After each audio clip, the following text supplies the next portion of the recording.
అంటే మొన్నే కదా అంటే న్యూ ఇయర్ అని చెప్పి చాలా బాగా సెలబ్రేషన్స్ చేసుకున్నాం.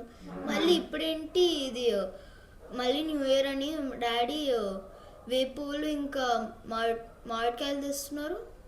ఓకే, మన తెలుగు వాళ్ళకైతే ఇదే కొత్త సంవత్సరం. ఈ సీజన్లో ఎన్నో వ్యాధులు ప్రబలిపోతూ ఉంటాయి. కాబట్టి ఇమ్యూనిటీ పెరగడానికి వేప పువ్వు, డైజెషన్ పెరగడానికి మామిడికాయ ప్రకృతి మనకిచ్చిన గొప్ప వరాలు. దాని మీదే నేను ఒక పాట ట్రై చేస్తున్నాను. తెలుగు వారిది ఉగాది పర్వం, కొత్త సంవత్సర శుభారంభం.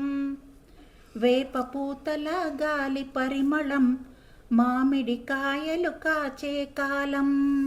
ఆంటీ సీజన్ స్పెషాలిటీ ఏంటంటే? ఇంకా స్పెషల్ అంటే పచ్చని చెట్లు, చివురులు తొడిగే చైత్రమాసం, చెట్టు చేమ పచ్చని అందం, చెవులకు చేరే కోకిల గీతం, చల్లగా తోచే మల్లియ గంధం. అంటే మనం ప్రతి పండుగకి మనం స్వీట్స్ పంచుతాం కదా ఆంటీ, వాళ్ళ మమ్మీ ఏంటి ఇప్పుడు పచ్చడి చేస్తుంది? ఉగాది పండక్కి ఉగాది పచ్చడే స్పెషల్. 6 రుచులు ఉంటాయి. తీపి సంతోషానికి, పులుపు ఓర్పుకి, చేదు కష్టానికి, కారం సహనానికి, ఉప్పు ఉత్సాహానికి, వగరు సవాళ్ళకి.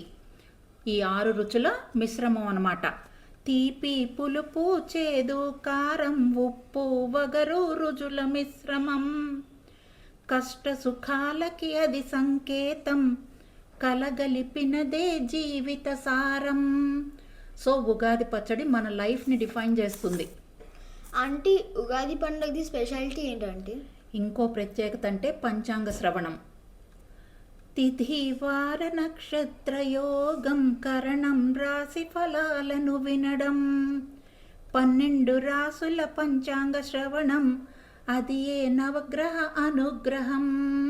ఈ పంచాంగ శ్రవణం వల్ల నవగ్రహాలు మనల్ని అనుగ్రహిస్తూ చల్లగా చూస్తాయంట.